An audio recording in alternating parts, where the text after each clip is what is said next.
Hum.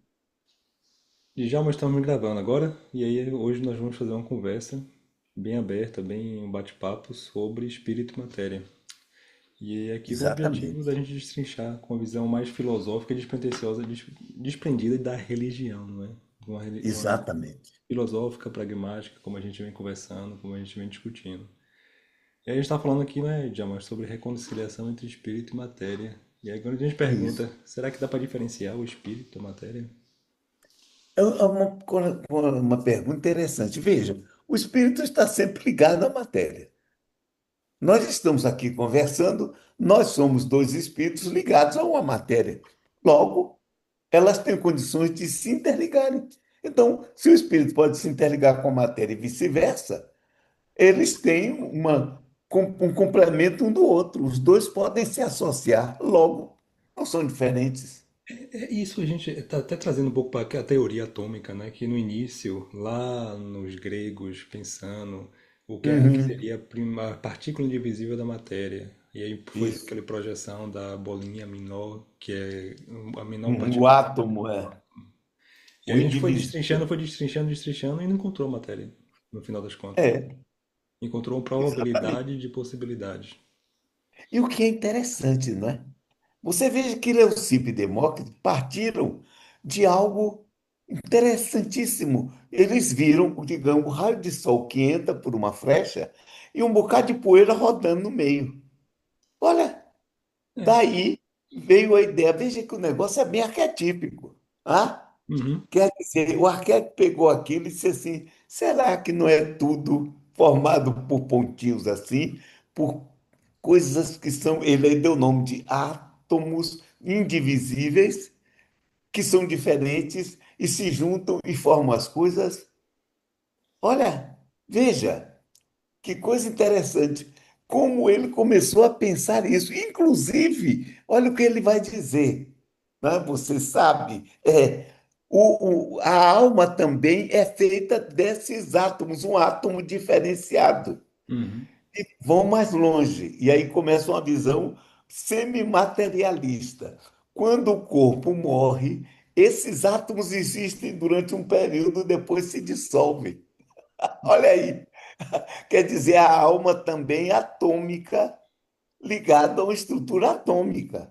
Sim, sim. Olha a intuição deles. É isso. E que a intuição que depois no futuro, em passados muitos séculos, a gente vem e encontra uma estrutura semelhante, mas transcendendo assim essa visão mais materialista, mas descobrindo que no final das contas é muito difícil diferenciar, né, energia e matéria. Ou seja, a gente vai tentando ampliar, Exatamente. ampliar, ampliar, ampliar e não. E energia eu tô falando no sentido físico, né? Não é energia no Sim, sentido espírita ou no religioso. sentido físico. A gente não Inclusive, se consegue. nós formos olhar bem, essa energia é a base de tudo. Sim. Porque tudo é energia que vai mudando. Ah, e a troca de energia, tudo é troca de energia, ou não é? É isso.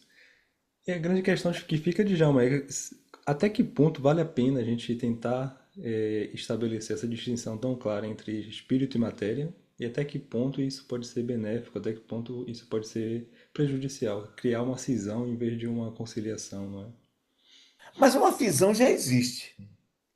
Porque quando nós começamos, como seres humanos, a pensar, nós vimos o mundo com medo. Uhum. Olha só, o homem primitivo, você imagine, ele começa a pensar e ele vê o trovão, o raio cair, as chuvas naquele tempo que cada gota era 1 litro, o vulcão que explodia, a terra que tremia. Veja um cão, por exemplo, ou gato, quando você tem um São João como está agora, o pessoal solta foguete, o que é que acontece com ele? Vai ficar com medo. Corre e se esconde. Ele está com medo, ele treme de medo, porque ele não sabe o que está acontecendo. Então a visão já começou aí, tem coisas. Então a religião começou através do medo também, Sim, não é? E o que é que acontecia? O raio às vezes caía e matava um. sim. Oh, que coisa! Deus Ao mesmo tem. tempo, eles começam a ter ideia de que a vida continua por vários fenômenos, inclusive o fenômeno mediúnico também como vários já disseram, ao se olhar na água, ver o reflexo, ele não sabia que, como o gato, o cachorro, quando olha para o espelho, fica pensando que é um adversário que está lá do outro lado. Não, ou seja, tá? Então, também com os fenômenos mediúnicos, como Bosano chama atenção. Então, quer dizer, de repente eles descobrem. Você observa uma coisa: o Homo naledi, lá na África do Sul, já fazia rituais para os mortos. Porém, já antes deles, os neandertalenses começaram a fazer ritual, a enterrar a pessoa com roupa, com comida. Quer dizer, havia uma ideia de uma continuidade da vida, mas tudo estava envolto em medo, primeiro ponto. Depois ele não sabia o que é aquilo lá, era outro mundo. Olha o nome, outro mundo, além túmulo, não é? É isso aí. Você trouxe muito bem que aí você trouxe para os primórdios, né, das civilizações, da raça humana, né? E desde lá a gente já vê essa visão assim em volta do medo do desconhecido, né? E é justamente isso, a tentativa de explicar o desconhecido, e a tentativa de explicar também aqueles instintos de preservação que também induzem ao erro, né? A gente começa a Exatamente. criar essas alegorias, né? Castigo, Isso. né? Aí começa aí vem um castigo, vem outros elementos, e começa também a ver a matéria como uma questão de punição, né? Porque a fonte da dor é a Exatamente. matéria, né? Quando a gente tem que ir Exatamente. caçar, vai cansar, vai ter que exercitar, tem que correr atrás do alimento, tem Isso. plantação, e tudo isso a gente começa a ver a matéria também como uma fonte de dor e é a fonte do E a descanso vida como uma coisa dolorosa, dolorosa. né?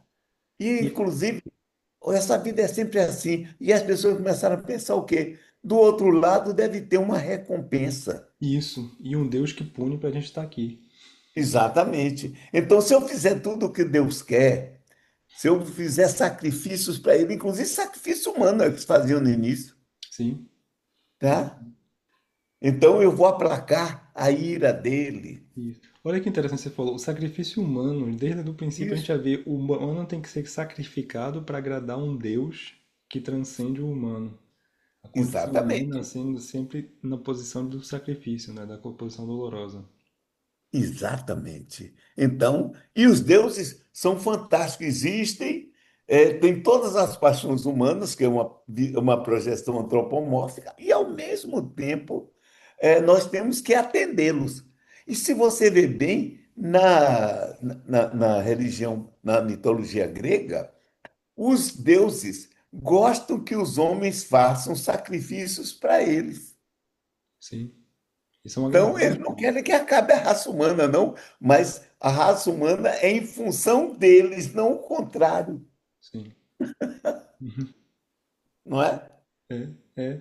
E aí, Djalma, a proposta desse trabalho aqui que a gente está iniciando é justamente discutir, em princípio, Exato. essa reconciliação.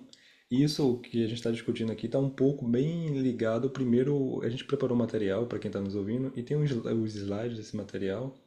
E aqui na primeira slide que a gente preparou, tem aqui dizendo uma frasezinha, eu vou ler. Historicamente, diversas tradições religiosas e espirituais estabeleceram uma visão dualista da realidade, dividindo o mundo entre duas esferas opostas: a espiritual, considerada elevada e pura, e a material, percebida como inferior e transitória.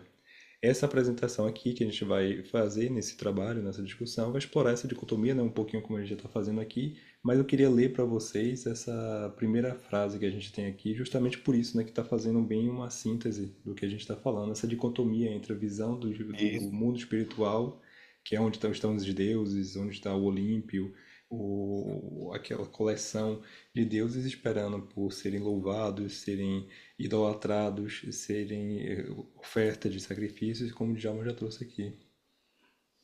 Interessante, não? E você veja, nós temos que sempre aplacar os deuses. Uhum. Quer dizer, nós estamos sempre na possibilidade do erro. Olha, interessante dos deuses antigos. Eles não tinham o adversário, eles não tinham Satanás, porque eles já eram ao mesmo tempo deuses bons e Satanás também faziam mal. Olha que coisa. Ah, todos os deuses eram assim. O único indivíduo que começa a fazer uma diferenciação, e isso ao longo do tempo nós vamos discutir, foi Zoroastro, Sim, sim. que pensou dois deuses, um bom e um mau. Daí veio uma separação. Isso agora é coisa para o futuro.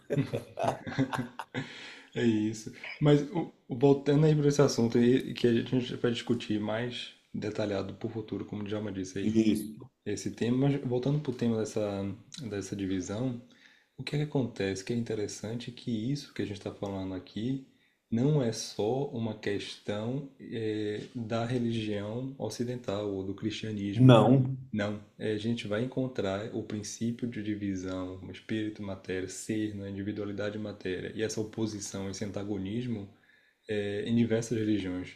Essa visão Isso. espiritual que considera, olha, o espiritual é o elevado, é o puro, é o nirvana, é o céu, é o nosso lar, é aquele lugar que os espíritos se reúnem e vão ficar juntos e felizes e integrados. E aquela visão que representa o ideal, né, a ser alcançado, a ser superado através da superação da matéria. Aí depois tem a visão material, que é percebido como inferior. Olha, a matéria é pesada, é expiação, é o mundo de provas e expiações, né? Que Isso. fala muito. É o umbral, que depois vai ficar ali, olha, você usou muita É matéria, o Hades, é o para depois. Hades. Ah, Isso. E a matéria está os sempre ali, o ímpetos. obstáculo. Isso. Interessante que você chamando aqui na visão espiritual. A visão espiritual antiga não dava prêmios nem recompensas depois da morte. Tudo era na matéria. Olha que coisa. Deus dava, inclusive, o Deus hebraico. Uhum. Se você pega a primeira parte do a Torá, o que Moisés escreveu, ele não fala em vida depois da morte, prêmios e recompensas. Até a ideia do Sheol era um Hades. Ia todo mundo para lá, fosse bom, fosse mal. As recompensas eram aqui. Olha que coisa, Isso. né? Agora, Deus era ao mesmo tempo algo bom, porque se você agradasse ele, ele fazia um bem, senão ele lhe fazia um mal. Isso. Né? Então, e nós estávamos na matéria, estávamos sujeitos a isso, presos à condição da matéria. A matéria é uma coisa ruim, Sim. enquanto lá, do outro lado, os deuses viviam tudo no bom, no fantástico, no extraordinário. Né? Isso. E é isso, os deuses sempre desligados da matéria, né? Os deuses sempre em uma condição extramaterial, transcendendo a matéria, e os humanos na peneira É. da matéria. E eles tinham as paixões dele, faziam o que queriam. Sim, Nós, se fizéssemos, não estávamos dentro d'água, porque eles nos castigavam. Ou seja, e aí a religião, na medida em que vai avançando, o que é que nós vamos ver? Nós vivemos aqui somente para servir a esses deuses. E, ao mesmo tempo, nós sofremos punições que muitas vezes não entendemos por quê. uhum, A dor. Eu estou sofrendo. Aí você veja na Ilíada, quando alguém, como é o chefe de toda aquela, como é, o exército grego, quando ele é, faz um mal a um sacerdote de Apolo, Apolo vai lá e começa a flechar todo mundo, e quer dizer, a pessoa começa a ficar doente. Há uma pandemia. Ah? Quer dizer, nós vivemos sempre sendo castigados. sim, Olha a ideia como já vem de castigo. sim. E aí, Djalma, quando a gente vai para. Se a gente dá um salto histórico aqui e vem para o cristianismo, essa ideia Uhum. foi bem difundida, né? E dispersada e estabelecida, foi muito bem estabelecida dentro do pro cristianismo, por exemplo. A gente vai falar de Exato. outras religiões, mas dentro do cristianismo é um exemplo muito interessante. Ah, aqui, Hum. partilhando outra vez o material, é um trecho aqui das Confissões de Agostinho. Ele tem um relato, eu vou até ler aqui o parágrafo completo, que eu acho que é Uhum. interessante, a forma com que ele apresenta a vida que ele teve dos 19 Isso. aos 28 anos. Aí ele fala: durante esse período de 9 anos, dos 19 até os 28 anos, fui de seduzido e sedutor, enganado e enganador, conforme minhas muitas paixões, publicamente com aquelas doutrinas que se chamam liberais, ocultamente com o falso nome da religião, mostrando-me aqui soberbo, ali superstioso e em toda parte vaidoso. Ora perseguindo uma áurea de glória popular até os aplausos do teatro, os certames poéticos, os torneios de coroas de feno, as bagagens de espetáculos e a intemperança da luxúria, ora desejando muito purificar-me dessas imundícies. E aí ele coloca a palavra, classifica tudo que ele viveu como imundície, Uhum. levando, levando alimento aos chamados eleitos e santos, para que na oficina do seu estômago fabricasse anjos e deuses que me libertassem. Tais coisas seguia eu e praticava com os meus amigos, iludidos comigo e por mim. Riam-se de mim os arrogantes e os que ainda não foram prostra- prostrados e salutarmente esmagados por ti, meu Deus. Mas eu, pelo contrário, hei de confessar diante de ti minhas torpezas para o teu louvor, permitindo-me, te suplico e concedo-me que me lembre fielmente dos desvios passados do meu erro e que eu te sacrifique uma vítima de louvor. E aí que é interessante Olha, que ele traz aqui nessa passagem tudo que a gente estava falando, né? Já a questão do exato. sacrifício, a questão de como ele classifica imundícies da vida material e questão de ter que se afastar, né? Do contato com o mundo, de tudo que liga a matéria, os instintos e a vida cotidiana, tendo que se afastar e se sacrificar em prol de um Deus que condena tudo isto. É algo interessante. Você observa, porque Santo Agostinho, ele era filho de uma mulher cristã, Santa Mônica, depois chamada assim, e de um indivíduo que era inclusive do exército romano. E ele era politeísta. Ele foi advogado, mas ele vivia a vida normal da época. Então, ele vivia tendo suas relações sexuais, etc. Inclusive, quando ele faz a conversão, porque a mãe dele queria convertê-lo de qualquer jeito, para ele sair daquela vida de pecado. Até que, finalmente, ele resolve fazer a mudança. Tem até, ele coloca, não é, o toma e lê. Ele ouviu uma voz dizendo, aí ele pega a Bíblia, o Evangelho, vai ler e tal. E a mudança toda dele vem daí. Tá? Mas ele começa a dizer tudo aquilo que ele viveu, ele estava, porque Deus, e Deus podia castigá-lo, podia não assim. Não sei se você já leu um livro do Josten Gardner chamado Vita Brevis. Não, não. É um interessante porque quando ele, Santo Agostinho, ele fez a conversão, Agostinho de Hipona, ele faz a conversão, o que é que acontece? Ele tinha um amante.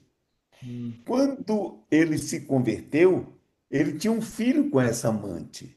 E hum, aí o que a mãe dele fez? Botou a mulher para fora, mandou ela para longe. E ele ficou, quer dizer, a santa castigou a pobre da mulher, né? E deixou o filho lá, chamado Adeodato. Aí o Josten Gardner dá um nome a essa mulher, porque ninguém sabe, nem Santo Agostinho disse nas Confissões, uhum, dá um nome a ela e faz ela discutir com ele, principalmente a visão de sexo, ou a uhum. condenação do sexo que ele estava fazendo. E eu recomendo as pessoas a lerem, porque é um livro interessante. Essa é a O dica Josten aí. Gardner, uma pessoa que é um filósofo também, faz uma análise desse tipo, não é? Então, Fica. ele começou a sentir culpa por tudo que fez antes. Uhum, E aí, ele vai se transformando em santo porque ele começa a se castigar. Tem uhum, até uma frase dele que Jung chama a atenção. Ele diz: Graças te dou, Senhor, pelos meus sonhos. Perdão, por não ser responsável pelos meus sonhos. Ou seja, olhe bem, ele aí Jung diz assim: os sonhos de um santo devem ser terríveis. Quer dizer, tudo que ele sonhava, ele dizia: eu não sou responsável por isso, não. Ô, Djalma, você pode repetir o nome do livro para quem está nos ouvindo procurar também? Vida Breves ou Vida Breve, que eu já vi também traduzido assim.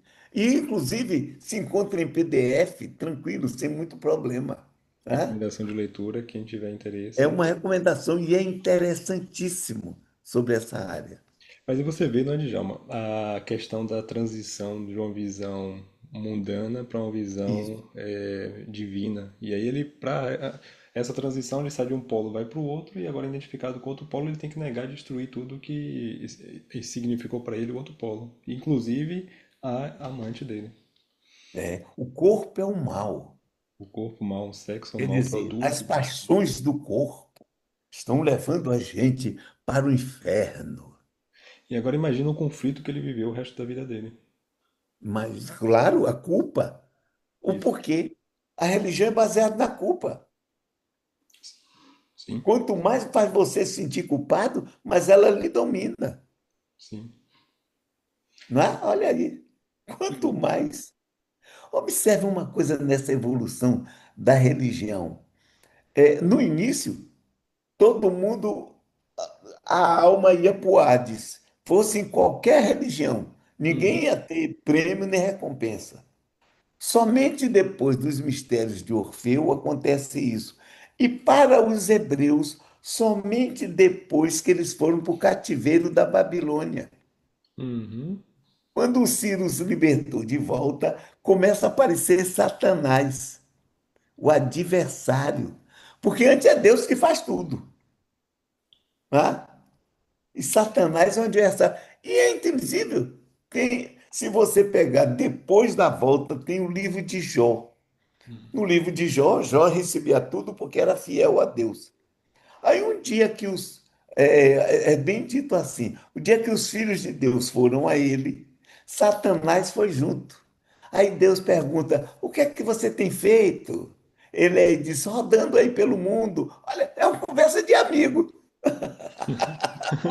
É, Né? é. Aí Deus bota a banca: vistes o meu servo Jó, como ele me é fiel? Aí Satanás também pudera, você deu tudo de bom para ele. Aí Deus se aborrece. Não, ó, você pode tocar nele, só não toque nele. Tire tudo dele, mas não toque nele. Ele começa a sofrer. Quer dizer, por causa de uma discussão entre Deus e Satanás, o pobre do Jó pagando o papo, sem ter feito nada de errado. Aí é que está. Quer dizer, o indivíduo sujeito até às intemperanças, às alucinações desses seres outros. Isso, isso. Nós temos a ideia. E isso se difundiu de forma tão profunda nas religiões, no cristianismo. Estamos falando aqui do cristianismo agora, daqui a pouco a gente vai falar sobre outras, mas no cristianismo ficou difundido e o corpo virou a fonte do pecado, né? E essa ideia do corpo como Exatamente. fonte de pecado, que está fortemente relacionado também ao pecado original lá no Antigo Testamento. Uhum, exato. E a gente fica nessa questão, né? Julgando. É o batismo, é purificação também do corpo, purificação dos pecados. E aí a gente sempre condenando e colocando a matéria nessa posição, associada à Isso. corrupção, ao desejo como fonte da queda humana, olha a queda de Lúcifer, criando uma hierarquia Isso. do espírito superior, do Olímpio espiritual superior e dos anjos caídos, né? Que pelo desejo. Que é uma coisa interessante, você chamou atenção para um fato. A queda dos anjos não é uma doutrina dentro da doutrina hebraica. É por fora. Enoque, os livros apócrifos é que começam com essa história para justificar de onde vem o mal, de onde vem Satanás. Ah, foi um anjo que se revoltou. Olha que coisa. Mas os anjos não foram criados perfeitos? Como é que eles podiam se revoltar? Então Sim, não eram perfeitos. sim. Ou eles Tinham eram uma totalmente. qualidade de perfeição. Isso. Ou eras tão perfeito que o que eles viam era tão errado que eles se revoltaram com o que viam. Se eles eram perfeitos, Porque viu? o que Sim, ou um do porque outro Deus era errado. teria criado, fez os anjos, Uhum, agora só que pegou uns que foram todos criados ao mesmo tempo, uns dominando sobre os outros. Aí os que estavam embaixo disseram: peraí, tem uma coisa errada aí. Por que que ele é maior do que eu, se nós fomos criados juntos e do mesmo jeito? uhum. Aí é uma coisa até lógica. Tá? Se está todo mundo igual, por que que ele colocou? Porque eu quis, é assim? Que olha o mérito que ele tem para estar lá em cima. Gabriel está não sei onde, e eu estou aqui embaixo, Lúcifer. E aí? Por que que ele é mais do que eu, se nós somos iguais? Olha, E aí, Djalma, o cristianismo, a gente sabe que tem uma influência muito grande da cultura grega também, né? E o sem platonismo, se a dúvida. gente for ler, por exemplo, a Isso, República de Platão, a gente vai ver também essa visão do mundo material, do mundo real, como um mundo da ilusão. Aí eu trouxe aqui uma isso. frase até extraída da República de Platão, e que ele diz, em algum momento, todas essas alegorias, eu disse, podes agora acrescentar, caro Glauco, ao argumento anterior. A prisão é o mundo visível. Ele classifica o mundo externo, o mundo visível, como uma prisão. A luz do fogo é o sol, ou seja, o sol é o fogo que queima. E não me interpretarás mal se considerares a jornada ascendente como a ascensão da alma ao mundo intelecto. Agora, em uma visão grega, claro, ele vai ver o intelecto como o céu, o mundo a ser atingido, e libertar-se da ilusão da matéria, mas sempre classificando a matéria, o mundo real, como um mundo ilusório que temos que nos libertar agora através do intelecto, já não através das expiações e para chegar ao céu, mas mudamos um pouquinho aqui, mas tem aqui a ideia, né? Já o núcleo está aqui na visão de Isso, Platão. exatamente. Olha que você me colocou. Ele transforma o mundo num lugar imperfeito, absolutamente Uhum. imperfeito.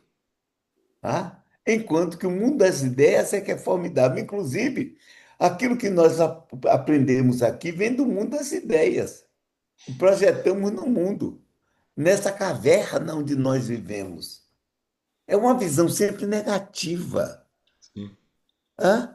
Você vê que Aristóteles, que foi discípulo de Platão, ele estudou lá na academia, ele simplesmente vai para o outro ponto.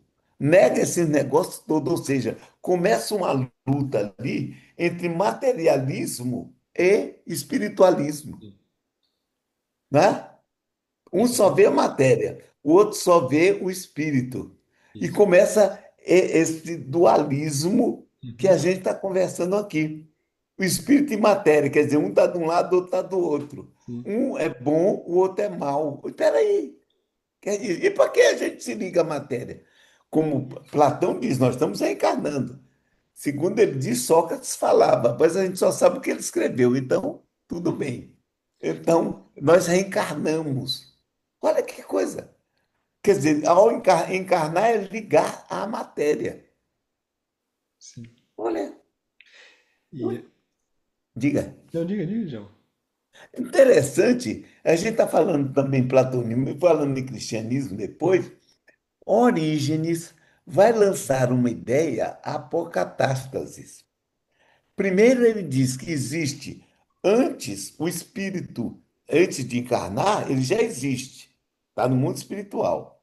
Então, lá no mundo espiritual, vamos chamar assim, existe a civilização egípcia, a civilização grega, a civilização romana, a civilização hebraica. Aí, eles, quando encarnam, encarnam desses lugares. Uhum. Mas toda a Terra, segundo Orígenes, ela vai evoluindo. Chega no dia do juízo final, os bodes são separados das ovelhas. Deve chamar bode porque fede bode. Então, as ovelhas vão para o céu. Mas esses que ficam vão para uma nova terra. Quando chega no final dessa nova terra, existe também um outro juízo final, outra separação. Assim vai até a última terra. Na última terra, todos são redimidos e salvos, inclusive Satanás volta a ser um anjo de luz. Por isso, ele foi condenado pelo concílio lá de Constantinopla, de Sim. Nicéia, que o pessoal diz assim: o cristianismo antes era reencarnacionista. Eu digo, nunca foi. Nunca foi. A Provavelmente. única pessoa que lançou uma ideia foi condenado, a reencarnação não foi condenada. O que foi condenada foi a pré-existência da alma. Uhum. Ah! Ou seja, tem gente que diz assim, ela que nunca foi, nunca. Pegar os textos escritos, não teve nada disso. Ele é condenado pela preexistência da alma e pela ideia da apocatástase. Quer dizer, no final de tudo, as pessoas todas, até Satanás, voltava a ser um anjo de luz. Olha que coisa. Interessante, João. E aí, Agora, diga, diga. diga, Não, eu ia diga. dizer, o que eu acho interessante também que nessa questão é o que é que Platão faz? Ele pega, cria o mundo das ideias, cria o mundo material. Aí Isso. você traz Aristóteles, vai para a tendência materialista. E aí a gente fica nessa dicotomia, nessa cisão. A cisão, como você disse, de um lado, o mundo das ideias, eterno, perfeito, representado pela realidade absoluta. E a gente Uhum. vai ficar prospectando nas ideias o que é a realidade, o que é, o que é Isso. que não é. Mas aí, e a parte empírica e o contato com a realidade? De onde é que vem? O que é que a gente usa para estabelecer o contato real, e atuar na realidade? Não, não É só as ideias, vivência, é a vivência. não é? É, O que nós estamos fazendo aqui? é isso. E como é que a gente vai fazer a vivência no mundo das ideias? Eu com o meu Não pensamento, pode. transmitindo o pensamento para Djalma, Djalma transmitindo de volta? Vamos ser telepatas. Telepatas. E depois, como é que a gente grava isso e coloca no Spotify ou no YouTube? Não dá. É verdade. Então, essa discussão é interessante para nós verificarmos. O mundo é uma coisa ruim. Por quê? Por que que o mundo é uma coisa ruim? Então, tem um mundo que eu tenho que aqui massacrar o meu corpo, dominar as paixões, fazer como o Santo Agostinho pregando. Aquilo tudo foi errado, eu peço perdão, estou me confessando para todo mundo dos pecados que eu cometi, Uhum. para eu poder ganhar o reino dos céus. Espera aí, como é esse negócio? Eu tenho que massacrar a mim para ganhar um prêmio depois? Por que que eu não posso ganhar esse prêmio aqui? Sim, Né? isso. E o que é que garante que. Será que existe essa dicotomia mesmo? Sim, sim, é isso, é isso. E aí, o que é que garante para ele que depois ele vai encontrar aquilo que ele está achando que ele vai encontrar? Exatamente, quem garante? Quem garante? Não, mas tem aqueles que disseram que era assim. Mas Uhum. peraí, por que que eu tenho que acreditar neles? Sim, isso, isso. E aí a gente vai para outras correntes religiosas e vai encontrar a mesma visão, não é, Djalma? Por exemplo, se a gente for aqui para o gnosticismo, a gente encontra a mesma visão dualista. Está ali a matéria como uma prisão. No gnosticismo a gente vai Uhum, ver a matéria explicitamente vista como uma prisão do espírito através do que tem que ser superada para alcançar o conhecimento espiritual. A libertação, e acreditavam que a salvação consistia em escapar da influência negativa do mundo material por meio do conhecimento espiritual secreto. Essa é uma visão isso. gnóstica. E o espírito aprisionado, a visão gnóstica considerava que as partículas de luz divina estão aprisionadas na matéria, necessitando a Uhum. libertação. Temos que expurgar a Aprisionadas. Olhe bem. aprisionadas, isso. E temos que libertar. Libertar para libertar uma pessoa de uma prisão, ou você tem a chave da prisão, você vai destruir a prisão. São duas opções. Na visão gnóstica, a gente tem que destruir, expurgar essa pureza espiritual da matéria. Uhum. Nos libertarmos através do conhecimento espiritual. Uhum. Ou seja, tudo bem, eu até o que ampliar o conhecimento é uma coisa boa, mas condenar, olha que dizem o seguinte: Deus criou tudo. Então, se o mundo é ruim, se a matéria é ruim, foi Deus que criou. Eu acho que a pessoa está cometendo uma blasfêmia, inclusive. Sim, sim. Ou quer dizer que Deus também faz coisa ruim, Sim, não é? sim. E aí é que entra aquela questão que é, se Deus é perfeito, bondoso e puro, criou a matéria que é ruim, aprisionou o espírito na matéria para depois de tanto sofrimento ter que se libertar, faz sentido nessa visão. Não. Aí outra questão, a extrair através do conhecimento se libertar. Só o fato de libertar já condiciona a condição atual como uma condição negativa, como uma De condição prisioneiro. de prisioneiro. Será que somos realmente prisioneiros? Imagina a gente vivermos uma vida toda pensando que somos prisioneiros. É equivalente a viver a vida de uma pessoa que foi condenada à prisão perpétua. Exatamente. Nós somos condenados. Ah, por quê? Adão e Eva pecaram. O pecado da desobediência. Mas tem um autor com Jung. Quem é que faz eles pecarem comendo da árvore do conhecimento do bem e do mal? Olha que coisa interessante. Eles estavam num paraíso, não sabiam que estavam nus, eram dois animais. Agora tinha uma árvore do conhecimento e Deus proibiu eles de comer. Então Deus não queria conhecimento, porque o conhecimento é uma coisa errada. É? Isso.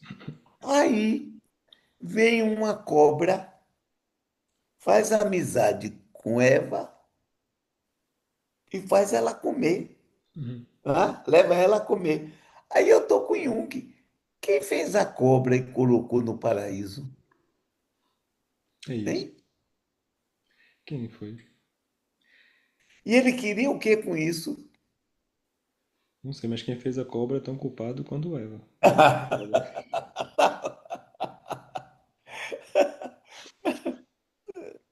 Estou com Jung. Quem fez a cobra? Porque queria que o homem saísse daquela condição. Sim. Ou seja, não sabia que estava nu, eram dois animais. Que o Uhum. animal não sabe que está nu. Aí ele é expulso para o deserto para comer o pão com suor do rosto. Ah,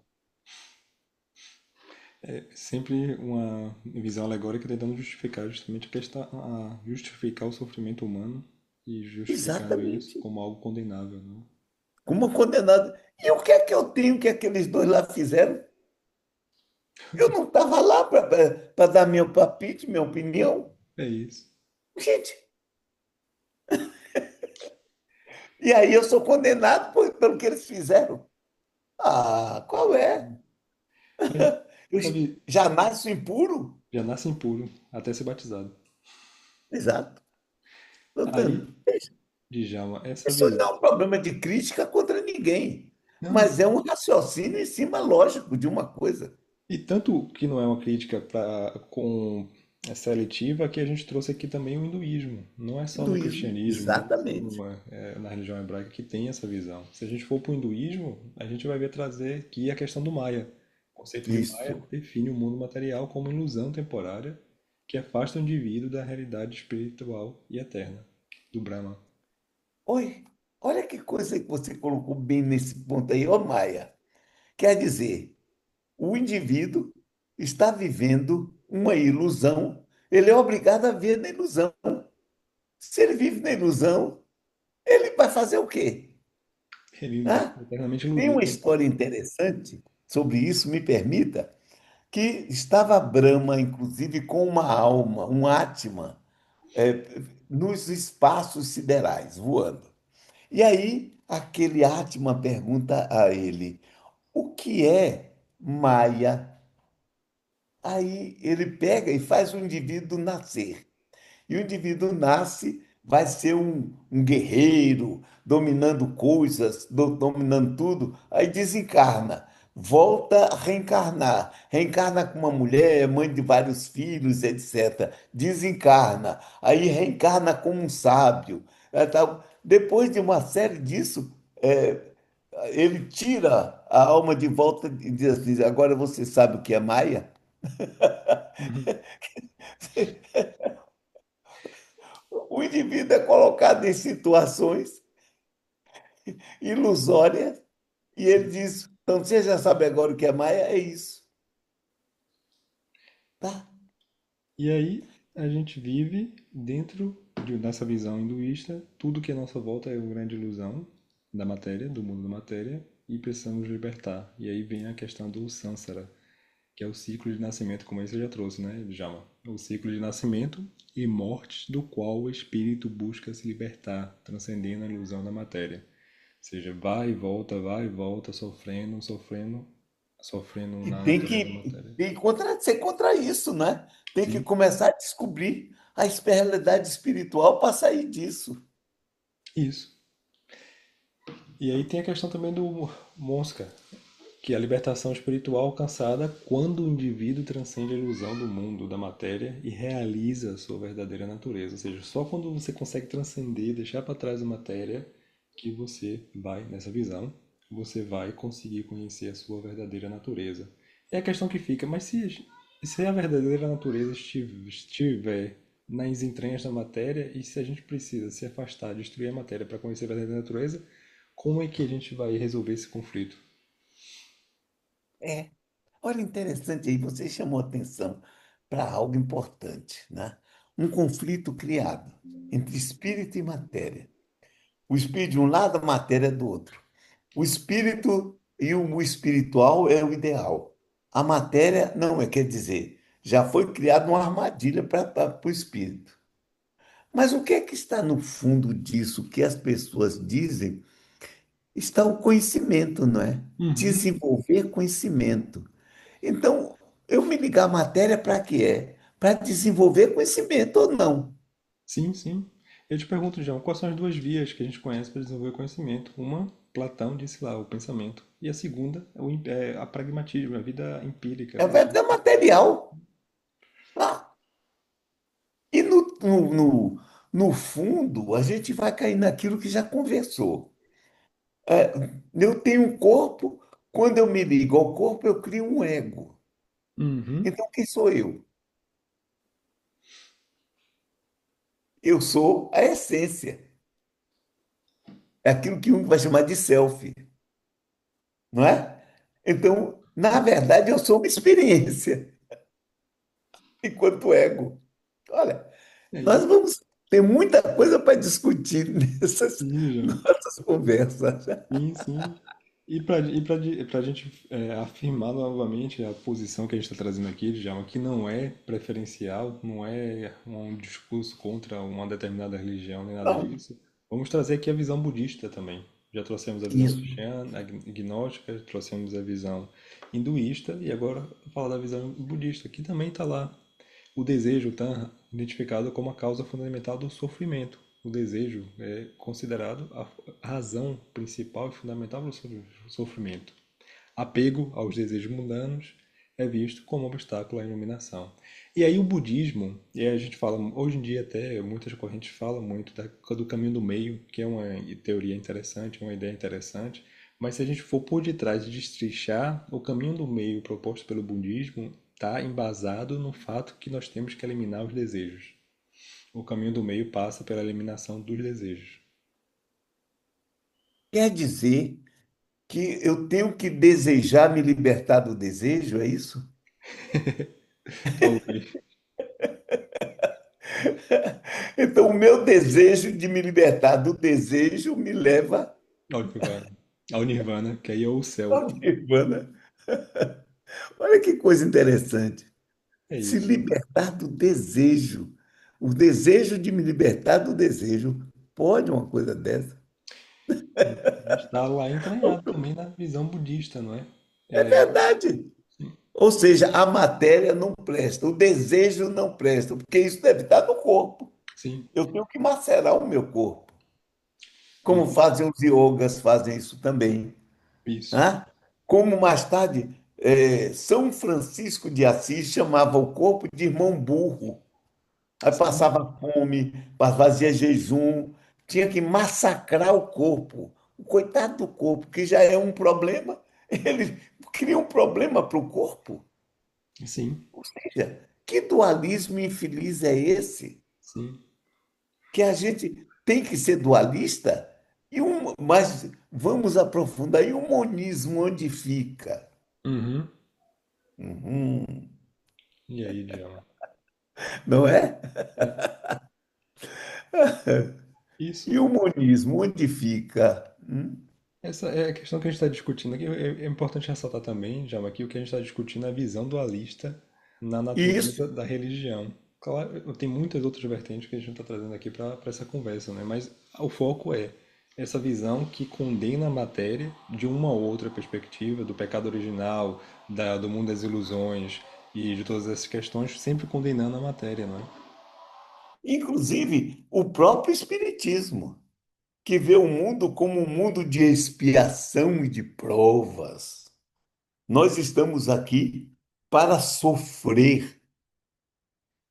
Você pega no Evangelho segundo o Espiritismo, tem uma mensagem que começa assim: o sofrimento, a dor é uma bênção que Deus manda aos seus eleitos. Eu não quero ser eleito, não. Há muito tempo eu saí dessa. É, a gente vai chegar daqui a pouco no espiritismo também. A gente tem aqui ambos os espiritismos. Exatamente. E antes de chegar lá no espiritismo, Djalma, só para a gente fechar essa fase aqui com essas visões que a gente trouxe das religiões orientais e ocidentais, a gente tem essa visão, só para fechar esse apanhado que a gente está trazendo essa Isso, visão dualista, né? As consequências da visão isso. dualista. A depreciação do mundo material, visão negativa da realidade do corpo físico, o ascetismo externo, promoção da ideia do abandono dos desejos, das vontades, das necessidades corporais, como caminho ideal. O conflito, isso vai, queira ou não queira, vai gerar um conflito, uma cisão interna. Porque a gente não consegue, eu não consigo me dissociar do meu corpo, da minha natureza física.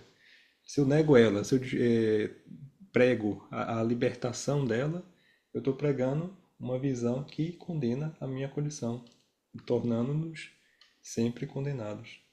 E isso vai aumentar meu sofrimento. Que tal? Claro, claro. Ou seja, eu estou sofrendo isso. Não O gera, seu som. não propõe nenhuma solução, não é? Não apresenta Não. uma solução. Quer dizer, a solução que apresenta é o sacrifício. É É o o. sacrifício. Tem que sacrificar o corpo. Isso. Porque o corpo é o mal. O mundo material é o mal. Sim. Então, mas será que é? Será que existem assim dois elementos diferentes no universo, o espiritual e o físico? Quando nós vamos para o sul do mundo material, o que é que a gente vê? Uma gradação. Ah, ou seja, como você colocou logo no início, do átomo que vai criando um mundo que hoje nós temos como um mundo quântico, do mundo quântico vem esse mundo nosso. E aí Sim. o espiritual está em outro canto, é Isso. feito de quê? Bem de quê? É contrário? É o oposto? É isso. Mas se a gente for olhar a evolução biológica, a gente não vai encontrar isso. A gente vai encontrar o ser humano Não, vindo de um processo de evolução que começou num elemento unicelular. exatamente. Então, e temos uma evolução biológica para chegar ao ponto que nós estamos aqui discutindo isso. Isso. E aí a questão que fica, eu vou utilizar as evidências que eu tenho da evolução biológica que demonstra esse sentido, ou vou utilizar a prospecção dos que surge através do medo, através da teoria religiosa, para justificar minha condição. É, E aí, é uma coisa que nós estamos puxando, nós temos que pensar nesse assunto. sim, sim, sim. E para fazer um Tá? apanhado aqui no que a gente falou nessa primeira parte, a gente falou do cristianismo, com o conceito do pecado original, a valorização do céu e desprezo do mundo terreno, está ali também na visão cristã. O budismo, com o desejo como causa do sofrimento, caminho do meio frequentemente entendido como transcendência à matéria. O hinduísmo, conceito do Maya, o mundo ilusório, a libertação do ciclo da matéria de nascimento e morte, e assim por diante. Nesses três grandes meios religiosos, e se a gente for explorar outros também, vamos encontrar sempre essa visão, esse dualismo, esse antagonismo entre espírito, matéria, o ser material e o ser espiritual antagônico. E aí, Djalma, a gente falando agora, trazendo para um contexto mais familiar, o espiritismo. Você já falou um pouco, né? E você já trouxe a visão espírita. Mas é interessante que o espiritismo surge, comparado com essas religiões que a gente já discutiu aqui, surge, é muito recente em termos históricos, comparativo com o Isso. cristianismo, com o budismo, com o hinduísmo. Mas, apesar de o espiritismo trazer uma visão um pouco diferenciada da visão, por exemplo, cristã, mas se a gente for destrinchar, a gente vai ver a influência dessa visão cristã que condena a matéria, que condena a vida humana, difundida por as obras básicas. Vamos nos concentrar nas primeiras obras do Espiritismo. Está lá difundida essa visão. Aí a gente traz aqui o Livro dos Espíritos, questão 76. Pode-se dizer que os espíritos são seres inteligentes da criação? Eles povoam o universo fora do mundo material? E qual a resposta dessa pergunta? A resposta diz claramente que existem dois princípios: o princípio material e o princípio espiritual. E isso que é interessante, Djalma, porque começa aqui numa das primeiras obras do Espiritismo, numa das primeiras partes da obra, uma distinção clara e que existe o princípio material e o princípio espiritual. E são dois princípios independentes e diferentes. Inclusive, Kardec vai olhar isso de uma maneira na pergunta aos espíritos. Tem Deus, espírito e matéria. E diz assim, será que tem uma relação entre eles? Eles dizem que não sabem. Olha, mas ele não era espírito? Como é que eles não estão sabendo se há uma relação entre espírito e matéria? Se eles estavam reencarnados, desencarnaram e ensinam que a gente está voltando sempre à matéria. Ou seja, será que eles não queriam discutir esse assunto? É isso. Olha o que eles dizem. Pode-se dizer que os espíritos são seres inteligentes da criação. Eles povoam o universo fora do mundo material. Deixam claro, É, fora do mundo material. fora do mundo material. E os que estão no mundo material, Deixamos de ser espíritos?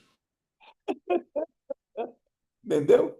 Então, Mas aí cria, não é, Djalma? E aí a gente facilmente o contato com essa visão religiosa das mais antigas se difunde e cria o que a gente vê, um mundo de provas e expiações, não é?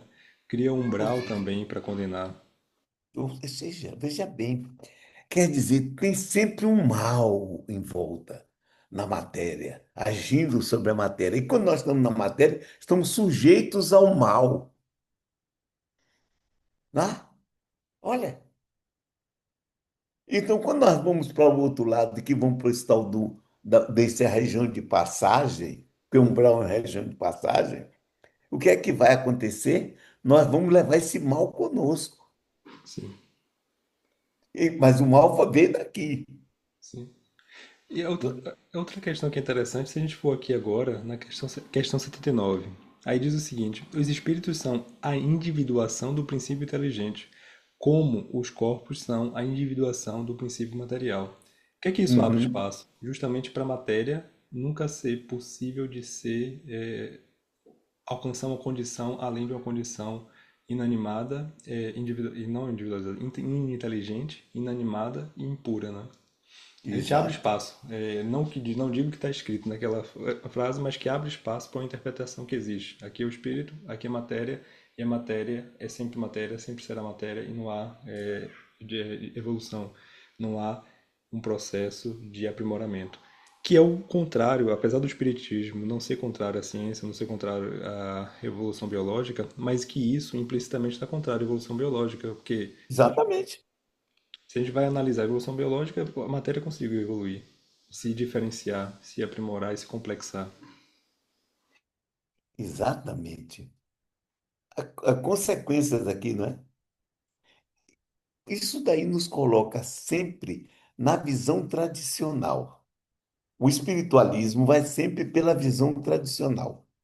Ou seja, tem dois mundos diferentes, onde um é bom e o outro é mau. E Isso, nós temos que sofrer para poder voltar para o bom. isso, Eu tenho que passar toda a miséria aqui para chegar lá do outro lado e ganhar prêmios e recompensas. E por que isso. que eu não posso ganhar aqui? Porque aqui é o mundo do pecado original. É um mundo de expiação e de provas. Olha, Sim, sim. É ele, mundo de expiação e provas, que é o que a gente traz aqui agora, nessa próxima parte, justamente essa questão. É, nas obras basilares do Espiritismo, tem a classificação das escalas dos espíritos, né? Tem lá uma classificação de uma escala, e que diz: espírito é, puro São aqueles que desfrutam de uma felicidade inalterável, porque não estão sujeitos às necessidades da vida material. Veja, Uhum. para se tornar espírito puro, a gente precisa se libertar das necessidades da vida material. Novamente nos condena.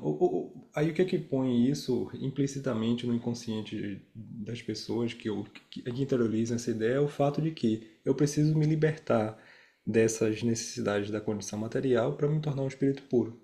Primeiro me ponho na condição de não ser um espírito puro enquanto eu sinto fome, tenho sede, tenho que caminhar todos os dias, canso. Enquanto eu sinto tudo isso, porque são necessidades da vida material do corpo, eu não posso ser puro. Já me coloca na posição de impuro. E depois que, para me tornar puro, eu tenho que eliminar tudo isso. E como é que eu elimino tudo isso, Djalma? Negando tudo isso? Sim, Ah, é isso. E isso vai gerar o quê? Vai gerar culpas, porque toda vez que eu sentir a mínima necessidade física, vai gerar uma culpa, não é? Toda vez que eu tenho a sim. necessidade me alimentar, eu vou ver o alimento como impuro, a necessidade, a fome como impura, porque é a necessidade da matéria. Isso. Então tudo fica impuro. Ou seja, eu estou aqui sofrendo, inclusive porque vai ter uma coisa chamada evolução. E eu estou aqui passando por necessidade no mundo de expiação e de provas, porque eu fiz coisa errada no passado. Eu estou pagando, estou resgatando, estou expiando.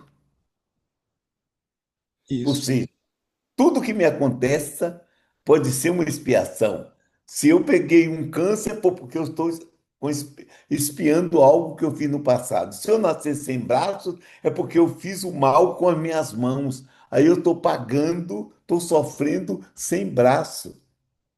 Se eu isso, sem perna, ou seja, só não deu até agora para nascer sem cabeça, sim. que eu teria pecado, feito erros pelo pensamento. Podia nascer sem cabeça, não é? E agora, como é que eu ia viver sem cabeça? Essa questão, e aí gera um conflito enorme, Djalma, e por mais que a gente não para, e às vezes até vive sob a influência desse conflito e não se perceba, mas no final das contas gera muitas dificuldades. Por exemplo, às Claro. vezes questões simples, um casal que vive infeliz e que já a relação já não funciona. A gente cria aquele estigma que é um pecado se separar, por exemplo. Isso no passado já foi Uhum. maior. E a pessoa vive naquele conflito, olha, eu já não funciona, já não consigo, já não há relação saudável, mas se eu me separar, eu tô indo, vou criar um karma. Eu vou na próxima vida, vou voltar com essa pessoa outra vez como irmão siamês e não vou conseguir me separar dessa pessoa. Cria-se esse ciclo É, vicioso. exatamente. E aí ainda achamos, não, eu vou me manter nessa relação dolorosa, é difícil, mas eu tenho que aceitar porque a vida está me colocando, está trazendo meu karma de volta. Interessante você falar isso, porque eu já ouvi isso. Eu estava falando num centro de uma pessoa importantíssima, e quando eu terminei a minha palestra, estávamos sentados assim conversando, veio uma senhora de lá e perguntou para essa pessoa: Seu fulano, quer dizer, eu tenho meu marido, eu tenho que suportá-lo até o fim, para não voltar na outra existência com ele. Eu ia dizer, não, isso não tem nada a ver. Aí esse indivíduo que era muito bem visto no movimento espírita virou e disse, é isso mesmo, é isso mesmo. Eu digo, eu fiquei assim parado, não quis me meter, estava na casa dos outros, não ia ser antipático, né? Quer dizer, a mulher tinha que sofrer, talvez, um marido com transtorno da personalidade narcisista até o fim, somente porque, para não voltar com ele em outra existência. E por que que eu sou obrigado a voltar com alguém na outra existência? Pois é, por quê? E, qual a justificativa? E o que é que garante, né, que você vai voltar com ele na outra Porque eu existência? estou preso a ele por algum problema? E se eu não quiser voltar, como é que eu faço? É Quer dizer, eu isso. não posso exercer minha vontade?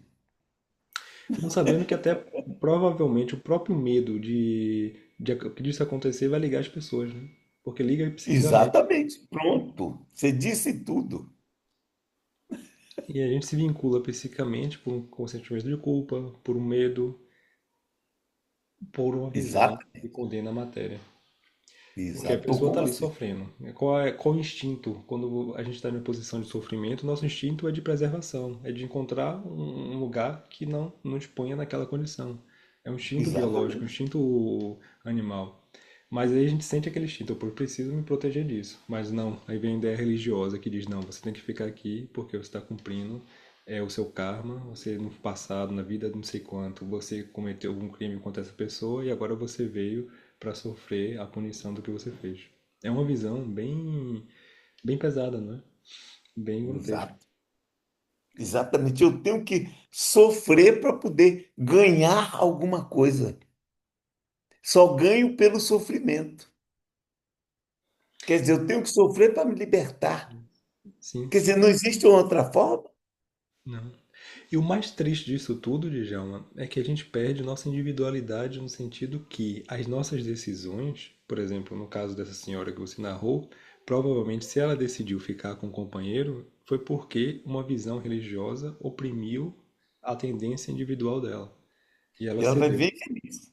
Sim, vai viver infeliz. E vai viver infeliz não por decisão dela, por uma decisão coletiva, de uma imposição coletiva. Uma imposição religiosa. Sim, E de uma pessoa que era considerada uma pessoa com conhecimento superior, que diz para ela, não, é verdade. Ou seja, pelo amor de Deus, pois é. E isso não é algo que aquela pessoa, por exemplo, que você trouxe nessa narração, ela representa um ponto focal que representa o condensar de toda essa história religiosa que a gente está discutindo aqui. De toda essa visão coletiva que se criou e ali se canaliza nessa pessoa e no contato com essa outra pessoa. E que propaga, né? E perpetua esse ciclo vicioso, sem quebrar essas barreiras psíquicas que nos aprisionam. é, você veja uma coisa desse tipo. Uma mulher me colocando algo depois que eu ajudei-a para se libertar disso, que ela vai a um centro espírita porque ela estava com câncer no útero. E aí, quando chegou lá, disseram, você está assim é porque na outra vida você deve ter feito muito aborto ou sido uma prostituta. Ou seja, peraí, a mulher está com câncer e aí ela tem uma vida tranquila, normal, foi colocada como tendo sido uma prostituta, tendo sido uma aborteira. Agora, ninguém levou em conta que ela casou com um sujeito que não se precavia Hum, sexualmente e colocou nela a condição dela poder ser contaminada por um câncer. Ô, gente, o que é isso? é isso. E o pior de tudo é que essa visão não oferece solução, não é? Coloca a Não, pessoa sempre como condenado e acabou. Você está exato, está sofrendo, pagando a condenado. pena. Tem que sofrer aquele câncer, tem tudo isso. Espera aí, gente. Que negócio é esse? Ah, E que é uma visão triste, né? Que a pessoa está na posição de quem está pagando a pena e que não tem solução. Porque uma vez que não, condenado, você tem que cumprir sua pena. Você não tem tem que solução cumprir para a aquilo. pena, porque é, né? E aí a gente pergunta, Djalma, fica uma pergunta: qual é a consequência psíquica dessa negação da matéria? Qual é a consequência psicológica dessa dissociação entre espírito e matéria, dessa visão dualista que a gente vem discutindo até aqui? Como é que você vê essa consequência? Aí, para trazer aqui um pouco a discussão, a visão de Carl Gustav Jung, é uma frase dizendo que tudo aquilo que não se enfrentamos em nossa vida retorna sob forma de destino. Ah, exatamente. Ao se identificar exclusivamente com o princípio espiritual e rejeitar esses aspectos materiais, corpóreos, instintivos da existência, o sujeito cria o desequilíbrio psíquico interno, que pode levar ao sofrimento psicológico, claro, à Sem fragmentação da dúvida, personalidade, ao impedimento da sem dúvida. individuação, o sentimento de culpa. Tudo isso se constrói na mente, uma série de complexos, uma série de visão que coloca o indivíduo para baixo, que impossibilita o indivíduo até de alcançar uma posição libertadora, uma posição de aprendiz real que consegue interagir com a vida, com os veículos, com as ferramentas que tem disponível para aprender. E tudo que o indivíduo faz é condenável, porque tudo que o indivíduo faz é em contato é através da matéria. Exatamente. Que, olha, nós temos que verificar que nessas condições, muitas vezes, nós somos responsabilizados pelos nossos erros numa condição que nós não sabíamos diferenciar ou tomar uma decisão sobre isso. Ou seja, nós colocamos, inclusive, na vida passada eu fiz, e nessa vida eu tenho que fazer o quê? Vou negar o mundo, vou sofrer a consequência do meu erro passado, porque assim eu vou, quando desencarnar, ganhar as benesses do mundo espiritual. Uhum. Ou seja, eu tenho que sempre sofrer, eu Sim, não posso fazer isso de outra maneira, isso, hein? isso. Isso, isso. E atenção que aqui a gente não está, né, Djalma, trazendo uma visão, novamente, anti-religiosa ou Não, anti-espiritual. Não, longe disso. Se a gente for analisar a revolta metapsíquica, a gente vai chegar na filosofia de Donatan Alphonse François, o famoso Marquês de Sade, mas não é isso, que é o isso, polo oposto. Que aí você vai exatamente. fazer apologia à matéria, apologia aos instintos e vai negar totalmente o princípio espiritual. Como é que a gente vai encontrar? Aí a gente traz o caminho do meio, o caminho que a interseção, a função E transcendente que cria um símbolo que reúne esses dois elementos, o elemento material e o elemento espiritual. Como é que a gente consegue encontrar essa função, Djalma? é a grande busca que nós temos que fazer. Uhum. Nós temos como base uma psicologia junguiana, e você veja que nessa psicologia nós somos levados a desenvolver recursos positivos, a descobrir aquilo que está em nossa mente, trazer para a consciência para poder tomarmos atitudes coerentes em nossa vida. Ou seja, nós somos responsáveis pela nossa vida, sim, mas na medida em que nós nos conhecermos. Sem autoconhecimento, não chegamos lá. Sim, sim. Isso. O próprio Sócrates já chama a atenção disso, não é? Sim, Autoconhecimento, aquilo que estava no templo de Delfos. Conhece-te a ti mesmo. Na medida em que eu me conheça, na medida em que eu me descubra, eu vejo que eu tenho dentro de mim condições de mudar a minha vida para melhor, mesmo nessa existência, mesmo nesse mundo que todo mundo diz que não presta. sim. Gente, Sim. E a grande questão aqui, que eu até acho um ponto fundamental do espírito, da visão espírita, não é a questão de que a gente discutiu aqui, mas é o fato de mostrar que, independente de estar em um corpo físico agora ou desencarnado em outra forma de contato com a matéria, a gente vai ser sempre a gente. Assim, a gente vai sempre. lembrar sempre. O existir é um fato, uma condição sine qua non do ser. E o Isso, existir em contato com a matéria talvez também seja a condição sine qua non.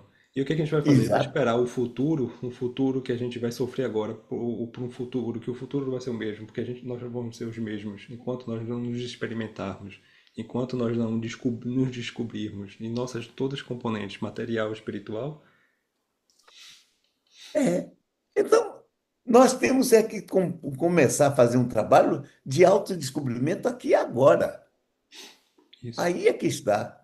E não deixar Ou para amanhã, né? seja, o que é que tem dentro de mim? O que é que eu tenho que trazer para a consciência? Eu Isso. não estou em evolução? Sim, Observa uma coisa interessante. Quando nós viemos evoluindo, nós éramos só instintos.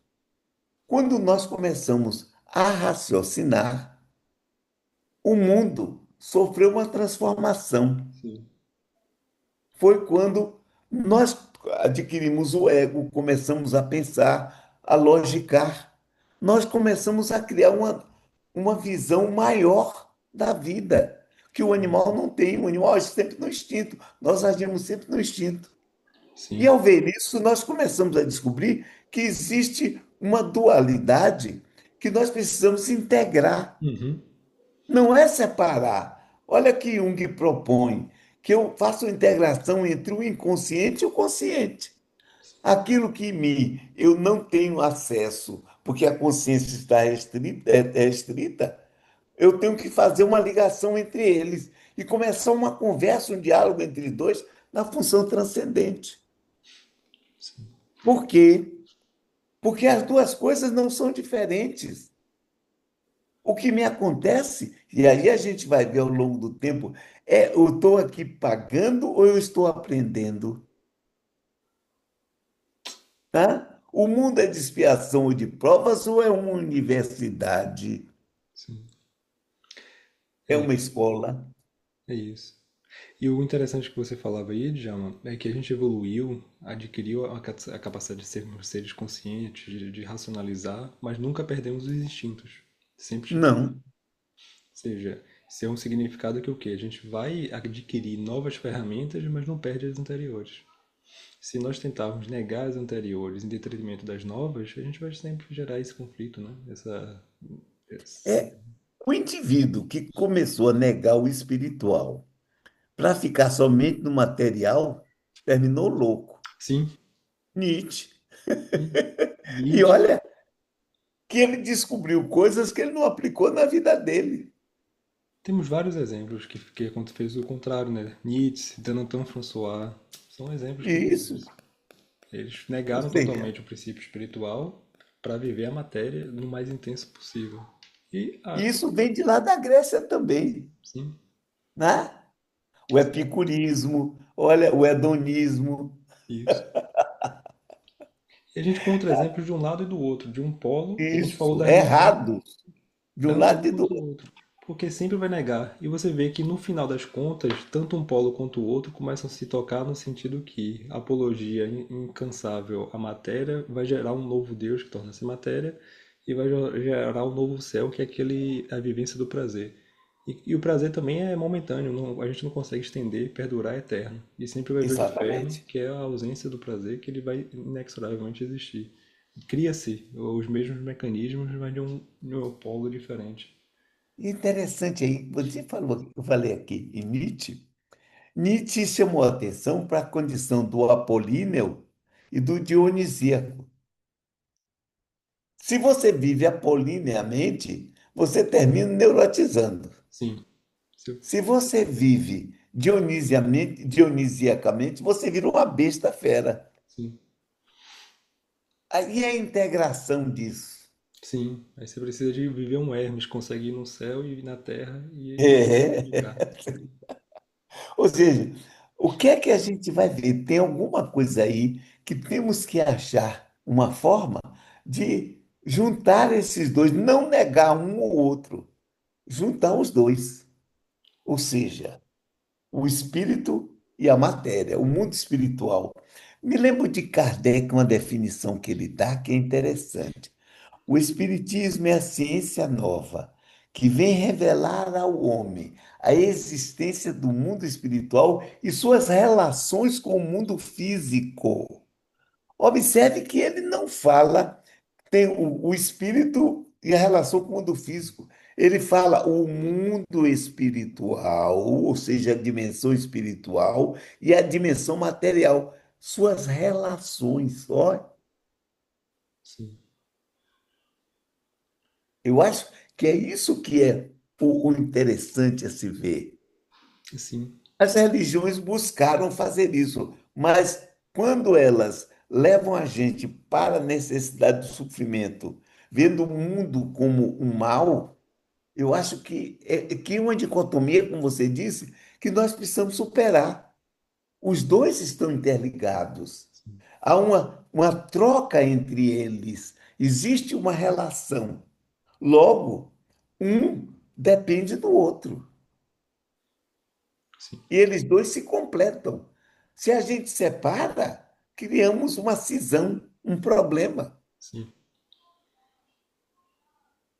Então, está na hora de começarmos a pensar e buscar essa interrelação de uma maneira tranquila, harmônica.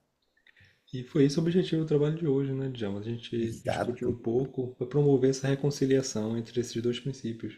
Só quando a gente começar a Isso, viver essa reconciliação que a gente pode comunicar entre esses dois pontos e estabelecer uma relação. exatamente.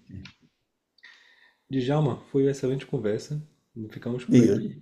Na próxima vamos dar continuidade a essa conversa e aprofundar esses temas, mas foi uma hora muito rica de conversa. eu gostei muito. Vamos continuar. Vamos E continuar. vamos ver que contribuição podemos dar para essa reconciliação. Sim. Quem tiver Porque nos esse é o ouvindo, objetivo. Isso. E quem estiver nos ouvindo, se quiser compartilhar questões, ideias, sugestões, experiências pessoais, fiquem à vontade nos comentários e vamos trazer nas próximas oportunidades discutir um pouco mais as suas ideias. Tchau, tchau, pessoal. Tchau.